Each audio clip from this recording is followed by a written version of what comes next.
Hello mga idol, kumusta kayo dyan mga idol? Magandang gabi at magandang araw sa inyong lahat. Ang video natin ngayon mga idol ay isang revlog mga idol, dahil nire-revlog natin to kasi pinahintulot naman sa isang nagko-content mga idol na itong video na itong mga idol ay pinapayagan niya na i-revlog mga idol. So ginagagawin natin is i-revlog natin mga idol. Sana kayo din makapanood nito. Gusto nyo, welcome din kayo mag-revlog nito mga idol. Pwede ron na pumunta kayo sa content ng isang kilala mga idol, kilalang vlog tao na si itong vlog na ito mga idol ay courtesy ni Sasurogan do Sasot. So yan mga idol, panoorin nyo na mga idol kasi maganda din naman to mga idol para sa kaalaman ng mga taong bayan mga idol, para sa kaalaman ninyo mga idol, na malaman nyo rin kung ano yung pinakalaman nitong issue na to mga idol. Itong issue na to mga idol ay issue ni Representative Martin Romualdez mga idol, Speaker of the House. So kayo nang bahalang maghusga nito mga idol. So panoorin nyo na ito.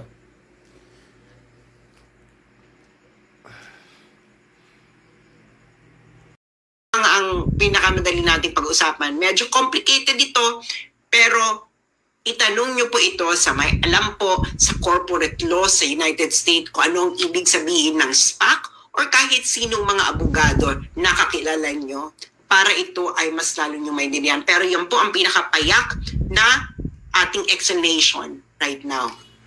Ngayon, marahil ay nagtatanong ang karamihan sa inyo, hindi ba? Ang tanong ninyo ngayon, lahat siguro ito ay logical na tanong, ano kinalaman dito ni House Speaker Martin Romualdez? Mga kararating lang, please click share. Dahil mahalaga itong malaman ng bawat isang Pilipino dahil ito ay isang isyong pinagtatakpan ng bawat isang congressman, bawat isang senador, at bawat isang mainstream media. So ito ang tanong, anong kinalaman dito ni House Speaker Martin Romualdez? Siyempre, di ba? Anong kinalaman niya dyan? Hindi ba? Ito po kasi ang kinalaman, bakit nadawit dito si Martin Romualdez. Sa kasong isinampa ng 26 Capital laban sa Tiger sa Court of Chancery ng State of Delaware, ang isa sa accusation ng 26 Capital laban sa Tiger ay ang bribery kay Martin Romualdez para impluwensyahan ang Philippine Supreme Court para ma-regain uli ng Tiger or ng Universal ang kontrol ng Okada Manila. Okay? Yang storya ng labanan ng kontrol ng Okada Manila, i-google nyo na lang yan dahil yan ay laban ng matandang Okada, ng Okada family. Okay? So, para dito lang, doon lang muna tayo ilimitahan. Okay? Kinailang ang accusation ng 26 Capital, ang Tiger at Universal Entertainment, okay, ay nag-bribery kay Martin Romualdez para impluwensyahan ang Philippine Supreme Court para makuha ng isang Okada faction uli ang kontrol ng Okada Manila. Naintindihan nyo? Ngayon, bakit ito ngayon ipinasok ng 26 Capital na issue? Kasi ang gawain na ito ay tinatawag sa Amerika na breach of ordinary course covenant. Ibig sabihin po ng breach of ordinary course covenant, ito ay labag sa practice, industry practice, okay, sa Amerika. Ang bribery po ay labag, okay, labag sa batas ng Amerika. Kaya ito ay matatawag na breach of ordinary course covenant. Naintindihan nyo na. Okay? Kaya dito napasok si Martin. Okay. At itong specific accusation na ito ng 26 Capital laban sa Tiger ay nabalita sa Japan Times noong August 1, 2023. Ito, Japanese firm accused of improper influence over Manila Casino. Japan Times po yan nagbalita. Hindi po ito basta-bastang publikasyon. Okay? Japan Times. Ngayon, nung pumutok ito last year, kasi August 1, 2023, July 2023, sinampa yung kaso sa Amerika. Nabalita August 1, 2023. Nung pumutok ang issue na ito ang sinabi ito ang naging response. Okay? Ito ang naging response ng ating Honorable Congressman, House Speaker Martin Romualdez. Ever as a bribery scheme, and were you ever involved in it? Well, we've reached this point in our career, and we've went to dignify questions, queries, or allegations. And when it comes to fake news, we just don't dignify it, and we don't give any credence. So there's no truth to it, and we just leave it at that. And we just try to focus on the issues that have credibility and. So narinig niyo yung sinabi niya. Ang sabi niya, ayaw niyang i-dignify ang issue na ito na ibinalita ng Japan Times dahil daw ito ay fake news. Okay? Yung mga karating lang, please share. Okay? Dahil fake news daw ito. Okay? Kaya hindi niya i-dignify. Sir, but were you ever contacted to appear in the case in the US? No, that's why I'm really very puzzled why this is even coming up. Sir, and you're also denying na on July 27, 2022, based on that report, Okada Manila officials allegedly brought some quote-unquote heavy luggage with quote an item to Romualdez. So I just like to get your reaction to that. Again, nothing of that sort ever occurred. That's why It didn't occur. never. Okay, sir. Thank you. So, papaalala ko yung sinabi niya hindi raw nangyari yung heavy luggage issue. Ito raw ay fake news. Okay, yan ang sinabi ni House Speaker Martin Romualdez. Ngayon, naalala nyo, okay, yung kaso sinampa ng 26 Capital laban sa Tiger. Okay, na-desisyonan ito nung September 7, 2023. Okay? September 7, 2023. Ang nag-decide nito, okay, ng kasong ito, okay, pati na yung issue ng ni-raise ng 26 Capital na nag-engage ng improper influence itong Tiger Resort sa Pilipinas sa pagbabribe kay Martin Romualdez, kasama ito sa naging desisyon kung may nangyari bang ganon. Ngayon, si James Travis Laster ang nagdesisyon nito. Siya ang Vice Chancellor of the Delaware Court of Chancery. Okay? Ngayon, get your pen and paper. Okay? Maybe ilalagay ko dito. I-screenshot nyo yan. Okay? I-screenshot nyo yan. Yung link dyan. Kasi yung link na yan, yan link mismo ng desisyon na nasa Delaware Court of Chancery mismo. Kaya kita mo, courts.delaware.gov. Okay? Isulat niyo yan, i-screenshot ninyo para mabasa ninyo. Kayo mismo ang makabasa. Hindi ito fake news, totoo ito.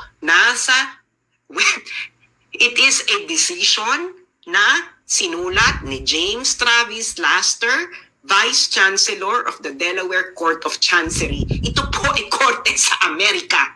Okay? Korte po ito sa Amerika. Yan, screenshot nyo yan. Okay? Yung mga kakarating pa lang, please, please, please, click share. Pag-usapan nyo itong kayong magpapamilya. Okay. Now, let's now go to the decision. Okay? Okay. Ang pupuntahan natin dito is factual background. Okay? Okay. Dito sa factual background, sinabi dito na ang trial, ito ay umabot ng 5 days. Meron silang 13 fact witnesses, 4 expert witnesses, At meron ding 2,281 exhibits kasama na ang deposition, transcript ng 29 na individuals. So nagkaroon ito ng proper trial para madetermina ang mga facts. Okay? Kita nyo ba yan? Nakikita ninyo? Okay. 5 days of trial, 13 fact witnesses, 4 expert witnesses, 2,281 exhibit, kasama ang deposition, transcript, mula sa 29 individuals. Okay, hihimay-himayin natin ito ha. Kaya itong si Martin Romualdez, mali siya na sinasabi niyang fake news ito. Dahil ito ay factual background nung kaso na isinampay ng 26 Capital laban sa Tiger. Okay? At itong factual background na ito ay dinetermine ng isang huwes sa Amerika na si James Travis Laster na Vice Chancellor ng Delaware Court of Chancery. Okay. So, ang relevant dito kay Romualdez ay yung page 36. Page 36 nung desisyon ni Laster. At ang title nung part na yon ay yung The Dodgy Bargain. So, himayin natin to paragraph by paragraph. Okay. So, makikita nyo dyan, no? Ewan ko kung malinaw sa inyo yung link nung kaso. Basta, ulitin natin para ma-screenshot ninyo, masulat nyo sa papel. Okay? Para, ayan. So, para masulat ninyo sa papel at kayo mismo ang pumunta sa korte mismo ng ng Delaware Court of Chancery para kayo na mismo kapag-download. At ang relevant kay Romualdez dito ay page 36. Okay, page 36. Okay. Okay, hihimay-himayin natin ngayon itong factual determination. Pupunta tayo paragraph by paragraph. Okay. Paragraph 1. Okay, ng part na the dodgy bargain. Ang ibig sabihin ng dodgy ay suspicious, not above board, illegal, pangit, tsaka, ano ba mga pwedeng dodgy? Kaduda-duda, hindi kaaya-aya. Yan. Chararat. Okay. Okay, ito yung paragraph 1. Sabi sa paragraph 1, itong Universal at yung Tiger, okay, they attempted na makuha uli ang control ng Okada, Manila through a judicial process. Okay? Ngayon, yung Tiger, nag-file na sila ng motion for reconsideration sa Supreme Court. Okay? Kaso nga, nagkaroon ng takeover na yung matandang Okada. Okay? Ngayon, yung pagkatapos ng takeover, yung Tiger, nag-file sila ng supplement noong June 9, 2022 sa Philippine Supreme Court. Yung Philippine Supreme Court, deadma, hindi sila nag-respond doon sa isinampang motion ng Tiger. Ngayon, ito ay paragraphs 2 and 3. Ngayon, nung June 3, 2022, okay? Again, ito ay facts. Okay, na dinitermina ni James Travis Laster, Vice Chancellor of the Delaware Court of Chancery, sa isang hearing, totoong trial, hindi ito kangaroo court na katulad sa Philippine Congress. Noong June 3, 2022, si Michelle Lazaro, okay, ay nag-suggest ng isang alternative sa judicial process. Okay? Si Lazaro ay director ng Tiger at corporate secretary rin siya ng Tiger. Okay. Yung isang director din ng Tiger na si James Lorenzana, kasabwat ni Lazaro, ay pareho daw nasa elite circles ng Pilipinas. Ngayon, itong si Lazaro, si si Michelle Lazaro, nag-email siya kay Asano, Takeuchi at isa pang Universal Director. In-explain ni Michelle Lazaro sa mga Hapon na ito, okay, na siya, si Michelle Lazaro at si James Lorenzana ay may isang relasyon sa isang common friend na isa daw key figure sa Philippine politics na tumulong na rin daw dati sa Universal. Okay? At ito raw ang best option ng Universal para makuha uli ang kontrol ng Okada. Okay. Yung batang Okada yan. Okay. Ngayon, ang sabi ni Michelle Lazaro sa email, the key person, our common friend, feels that my involvement moving forward is indispensable, such that he was reluctant to provide further assistance or to pursue any potential partnership unless her concerns were addressed. So ang sabi ni Michelle Lazaro, kailangan si Michelle Lazaro sa deal na ito. So ang ibig sabihin niya kung anong kailangan involved si Michelle Lazaro, yan ang sinabi daw sa kanya ni Martin Romualdez. Ano ang anong evidence ang nakuha nila dito? Yung email mismo ni Michelle Lazaro. Okay? Kasi sa Amerika po, meron pong tinatawag na discovery proceedings. Okay? Yung sabihin ng discovery proceedings, lahat ng evidence na kailangan mo sa kalaban mo ay pwede mo makuha, emails, text, etc. Kaya nakita nyo yung ni Amber Heard saka ni Johnny Depp, may discovery proceedings yun. Kaya nga, di ba, ang daming evidences na alam nila pareho. Kasi yun, saka may nakita pa, di ba, may mga lumabas pa mga text messages si Johnny Depp, si Amber Heard, ayun ay nakuha through discovery proceedings. Okay. Ngayon, ang sabi ni Michelle Lazaro, ang common friend daw na yon, okay, ay si Martin Romualdez, Speaker of the House for the Philippines. Ito ang sinulat mismo ni James Travis, Vice Chancellor ng Delaware Court of Chancery. Ang common friend daw ay si Martin Romualdez, ang na Speaker of the House for the Philippines, nephew by blood ni Philippine First Lady Imelda Marcos, nephew by marriage ni former Philippine President Ferdinand Marcos, pinsan ni Philippine Senator Amy Marcos, at pinsan din ni Ferdinand Bongbong Marcos. Okay? Yang JX674 na yan, evidence yan. Okay? Yan ang source ng evidence na nakita ni James Travis Laster. Kaya nga pag pumunta tayo sa Delaware at pinakuha natin ang buong kopya ng buong kaso, makikita natin lahat. Pero dito muna tayo mag-focus sa desisyon. Okay? Ngayon, sabi pa ng ang nakalap na fact ng Vice Chancellor ng Delaware Court of Chancery para ma-confirm ni Lazaro ang kanyang connection. Itong si Lazaro, Michelle Lazaro, nag-text siya kay Takeuchi, yung Hapon, no, ng Universal, ng 2 pictures ni Lazaro kasama si Romualdez. Okay. Ngayon, sabi daw ni Lazaro sa text, yung pangatlong individual doon sa picture ay ang chair ng Philippine Gaming Commission. Sino yan? Si Altenco. Okay. Ngayon, sino to si Michelle Lazaro at James Lorenzana? At bakit nga ba ito malapit kay Martin Romualdez? Okay. Itong si Michelle Lazaro ito ay anak ni Lolong Lazaro na isang close friend ni Martin Romualdez. Okay, i-google nyo ito.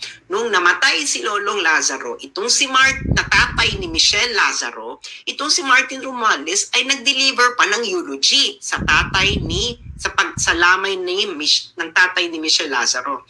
Itong si James Lorenzana ay fraternity brad ito ni Martin Romualdez sa Upsilon Sigma Phi. Kaya ganyan sila kalapit kay Martin Romualdez. Okay, paragraph 5. Ngayon, yung email ni Lazaro ay meron daw term sheet. Okay, ito ang mga demands ni Lazaro. Dapat si Lazaro at Lorenzana ay kailangan tumanggap sa Tiger ng $35,000 per month. Okay, ito yung mga condition ni Michelle Lazaro para si Martin Romualdez ay tumulong. Okay? Ay tumulong. Okay? Kailangan daw si Lazaro Lorenzana ay magkaroon ng bayaran ng $35,000 per month per month net of taxes. Ibig sabihin, kailangan bawas na yan ng tax, ha? 35,000 net na yan. Ngayon, yung board ng Tiger ay kailangan palawakin daw, kailangan maging 30 ng miyembro, at kailangan si Lazaro at Lorenzana ay may karoon ng karapatan na mag-designate ng 6 na members doon sa 13 members. At ngayon, meron pa sila ibang dinamay na officers na kailangan din bigyan ng pabuya, si Yip at Van der Sande. Okay. At of course, okay, inapprove itong terms ni Lazaro. Okay? Itong mga terms ni Lazaro, again, ulitin ko, mga terms niya to para itong si Martin Romualdez ay tumulong. Okay? Ngayon, si Fujimoto, pinirmahan din to. Nakikita nyo yung mga JX665, J656, JX656. These are references. References po ito sa mga documentary evidence na nakalap ng Delaware Court of Chancery. Okay. Ngayon, paragraph 6 and 7. Ang plano daw, okay, ang plano ay kasama sa plano ay dapat may i-deliver kay Romualdez. Okay? Yan ang plano. So, besides doon sa mga demands ni Michelle Lazaro, kailangan din daw ay may ibigay kay Romualdez. So, ang nangyari, yung head ng Universal, okay, yung Universal, ito po ang parent company ng Tiger, at ang Universal ang may-ari ng Okada. Okay. Ang Universal ay nagkaroon ng business trip sa Pilipinas at may daladalang heavy luggage. At yung heavy luggage na yun ay merong item para kay number 2. Ang number 2, ito po ang tawag kay Martin Romualdez. Number 2 si Martin Romualdez daw sa Philippine politics. Hindi si Inday Sara na Vice President. Si Martin ang number 2. Okay. Ngayon,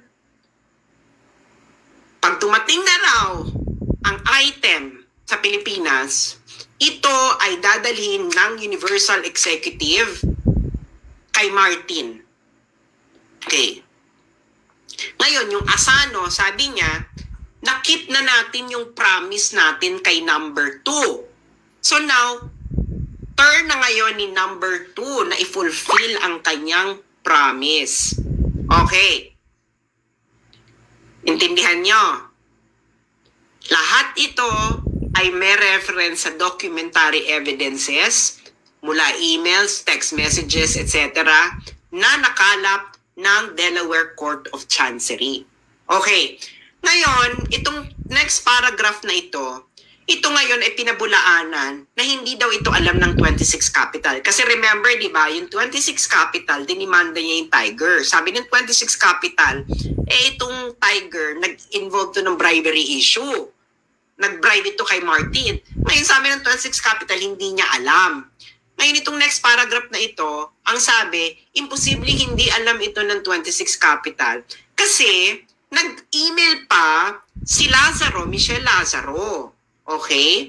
At yung nag-text pa sila doon sa may-ari ng 26 Capital na si Ader. At yung text, itong sinasabi, Universal Entertainment has enlisted significant political support from a very high level of the Philippine government with compensation of the arrangement, all tied to taking back control of this casino. Ano sa Tagalog to? Yung text doon sa may-ari ng 26 Capital, ang sabi, itong Universal Entertainment na may Okada ay kukuha ng support, significant political support, kukuha ng significant political support mula sa isang high-level Philippine government official para makuha uli ang Okada, ang kontrol ng Okada. Yung JX647 na yan ang documentary evidence. That's the text evidence na nakalap ng Delaware Court of Chancery sa mga cellphones nila, no? Okay. Ngayon, ato na nga, etong si Romualdez, okay, kasabwat siya, alam ito ng lahat. Okay? Kaya nga, okay, noong July 27, 2022, yung executive ng Universal na si Sato Nobuki nag-travel mula Japan papuntang Pilipinas. Okay. Ngayon, isa pang executive ng Universal, si Hajime Tokuda, ay nag-schedule ng meeting kay Romualdez nung susunod na araw, July 28, 2023. Yung JX730 na yan, documentary evidence yan. Okay? Na nagtitrace na may talagang meeting na nangyari, may setup na meeting na nangyari. Kaya pag pumunta kayo ng Delaware Court of Chancery, kunin nyo ang buong kopya ng kaso documentary evidence, makikita nyo lahat kung ano yung JX730 na yan. Okay. Ang meeting daw ay nagtagal ng 90 minutes. Okay. At ito pa, si Romualdez, before siya pumunta ng meeting, nanggaling pa daw ito sa pag-i-inspect ng earthquake disaster area sa Luzon. Noong July, yung araw na yan, totoo, si Romualdez ay, I think, nasa Northern Luzon. May earthquake yan, di ba? I think he was maybe in Abra or Ilocos, somewhere in the north, nandun siya, nag-i-inspect. So pagkatapos na mag-inspect, pumunta ngayon siya dito para i-meet niya itong mga Hapon para kunin niya ang kanyang heavy luggage. Okay. Ngayon, so, ginawa ng Universal Executives, may binigay silang letter kay Romualdez. Ang sabi ng mga Hapon kay Romualdez, it would be a huge problem if the ruling by the Supreme Court was prolonged any longer. Sabi nila, magkakaroon daw ng problema pag pinahaba, pag tumagal pa ang pag-issue ng ruling ng Supreme Court. At ang sabi ng mga Hapon kay Romualdez, okay, gusto daw nila ng favor para sa mas maagang resolusyon ng Supreme Court. Okay. So ano daw ginawa ni Romualdez? Okay? Then and there made ex parte calls and sent a text to several members of the Philippine Supreme Court, including its chairman. Sa Tagalog, kamiting ni Romualdez yung mga Hapon. Binigyan ng heavy luggage. Ito ang favor na gusto namin. Ang ginawa ni Martin Romualdez, tinawagan niya ang mga justices ng Supreme Court. Pati na raw ang chairman. So, sino ba ang Supreme Court Justice ng panahon na yan, July 2022? Magsalita ka dahil factual determination to ng korte sa Amerika. Ngayon, sabi ng Universal Executives, yung pressure daw na ginagawa ni number 2 must be working. Okay? Ngayon, ine-expect nila yung intervention ni Romualdez mag-i-end ng takeover nung matandang Okada. Okay? So, in-execute nila yung merger with 26 Capital, etc. Hindi na ito importante dahil hindi ito kasama si Martin sa issue ng merger. Okay. Sabi ni James Travis Laster, no one addressed the legality of this type of arrangement in the Philippines kasi illegal to sa Amerika. Okay? Naintindihan niyo yung sinabi ng judge sa Amerika? Walang nag-address kung ito ba ay legal sa Pilipinas. Malamang illegal sa Pilipinas, hindi ba? Pero itong si Lazaro at Lorenzana, nakabarkada ni Martin Romualdez, ay nag-broker ng dodgy bargain. Ibig sabihin ng dodgy bargain, illegal na bargain. Okay?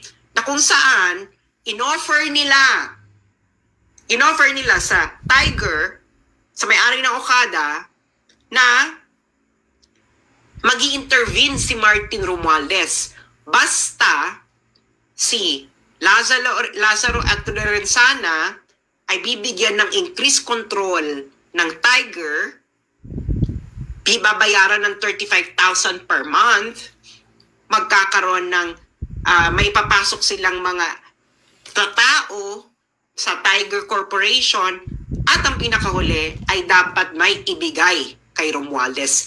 Uulitin ko, ito ay factual determination na ginawa ni James Travis Laster Vice Chancellor of the Delaware Court of Chancery. Ngayon, eto na ang maganda. Noong trial daw, ito paragraph 13, noong trial daw, itong Universal, yung mga Hapon, okay? Iniiwas nila na bribery yung ginawa nila, na yung heavy luggage ay bribery kay Martin Romualdez. Okay. Sabi nila, sabi ng mga Hapon, ng mga witnesses, yung heavy luggage daw ay mga dokumento lamang daw ang laman. Ito daw ay document ng mga court cases. At kailangan daw itong dalhin by hand, okay? Kasi wala daw printer. Wala daw printer ang Tiger. Okay? Kasi yung Tiger, nung nasipa sila sa Okada, ng matandang Okada, nawalan na raw sila ng printer. Kaya kailangan daw, i-print daw ng mga Hapon sa Japan ang kopya ng mga kaso at i-deliver sa loob ng luggage. Anong sabi ni James Travis Laster sa palusot na ito ng mga Hapon na witnesses? Anong sabi ni James Travis Laster? Ayan, inilagay ko sa pulang box. The testimony was not credible. Sabi niya, hindi credible na ang testimony ninyo na ang heavy luggage ay hindi bribery. Yun ang ibig sabihin nun. Bakit? Sabi ng judge. Una, sabi ng judge ni James Travis Laster, ang mga lawyers ninyo may printer. So bakit kailangan nyo mag-print sa Japan? Number one. Second reason ng judge, ang Philippine law naman, pinipermit ang electronic versions ng mga kaso. So bakit kailangan nilang i-print, di ba? Pwede naman ang electronic version sa under Philippine law. Pangatlo, nag-file na raw ang Universal ng mga documents, okay, para sa lawsuit. So bakit pa kailangan nyo mag-print? Ikaapat, ngayon, bakit ang senior executive ng Universal ang kailangan magdala ng mga printed documents papunta dito kay Romualdez? Meron naman kayong courier. Ikalima, sabi ng judge, yung mga emails ninyo sa Universal, ang sabi ninyo, yung daladala ninyo ay item. Ito ay napaka-weird na word para sa documents. Actually, yung mga emails daw Universal, punong-puno daw ito ng mga codes katulad ng heavy luggage. Si Martin Romualdez ang tawag number 2. Okay? Bakit kailangan yung magkaroon ng maraming katsakahan na iba't ibang words para lang sa court documents? Kung court documents talaga yan. At ito ang pinaka sinabi ng judge. Noong minute ng Universal Executives, ng mga Hapon, si Romualdez, ipinakita nila nga ang letters ng 26 Capital at isang pang kumpanya tungkol sa deal. Pero ang mga letters naman yon ay hindi mabigat. Kaya, itong si James Travis Laster, ang kanyang factual determination, ang heavy luggage na yan, ay part ng dodgy bargain. Sa madaling salita, ito ay bribery. Gusto ko lang sabihin mga kababayan, na sa trial na ito, hindi nag-deny ang mga Hapon na minit nila si Martin Romualdez noong July 2022 at meron silang dalang heavy luggage. Hindi nga, nagpalusot nga lamang ang mga Hapon na ito sa judge sa Amerika na ito hindi bribery. Pero hindi naniwala dito ang judge sa Amerika. Kaya mga kababayan, nakakalungkot ito. Sangkot dito ang Korte Suprema, sangkot dito ang House Speaker ng Pilipinas, at of course, ang Presidente ng Pilipinas, yung pinsan mo, tinotolerate mong ganito. Ito ba ang bagong Pilipinas, Bongbong Marcos? Ito ay kaso, factual determination na ginawa sa isang korte sa Amerika at hindi sa mga kangaroo court ninyo. At itong pinaka nakakalungkot na sinabi ng judge sa Amerika na si James Travis Laster. Ang sabi niya dito, ang mga outcomes daw sa Philippines, sa Philippine courts, ay naaapektuhan ng political influence. Kaya itong 26 Capital, parang kung dalhin mo to sa Pilipinas, wala rin mangyayari. Kung dalhin mo kung halimbawa mag-utos si James Travis Laster na ituloy niya yung deal niya sa Tiger, malabong i-honor ito sa Pilipinas dahil nga ang outcomes pala sa Pilipinas na i-impluwensyahan ng mga politiko.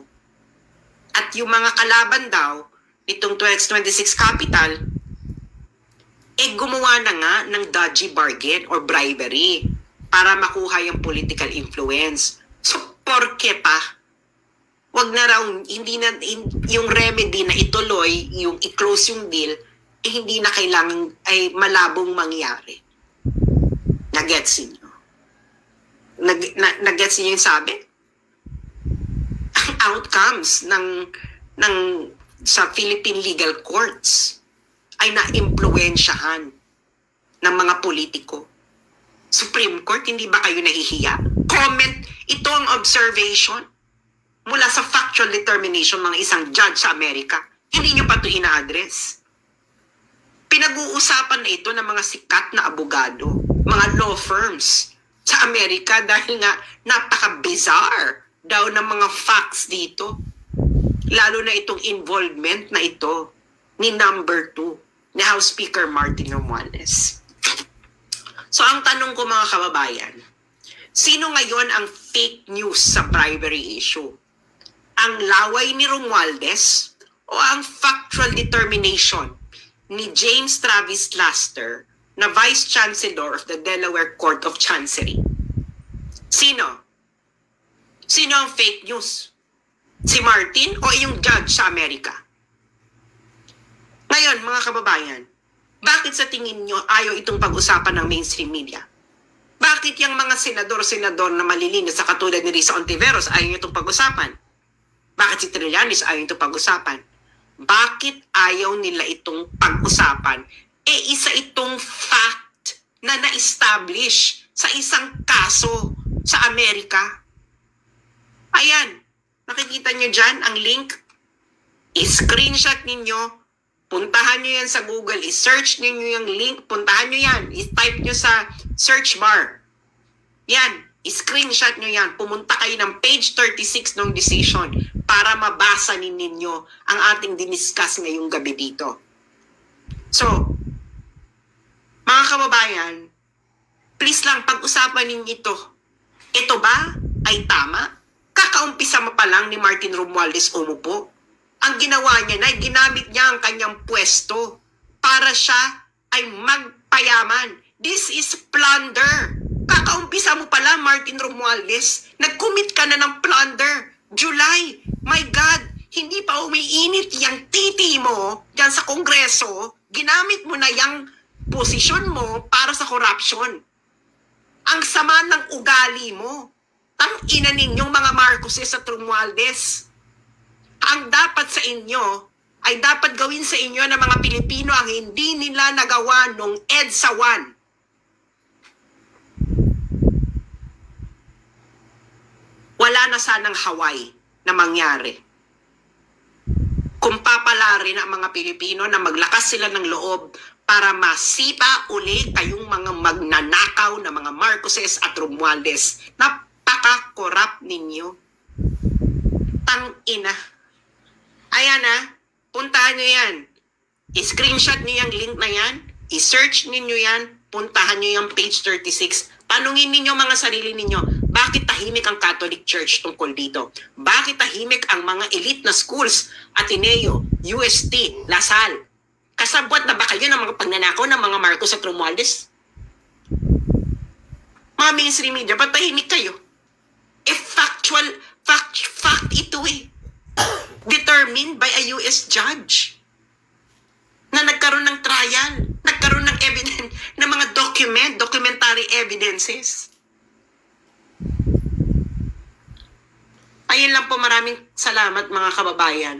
At sana, screenshot niyo yan, basahin niyo yung page 30, pag-usapan niyo ito, i-share niyo itong video na ito, puntahan niyo yung desisyon na yan sa korte mismo ng Delaware. Maraming salamat po at magandang gabi.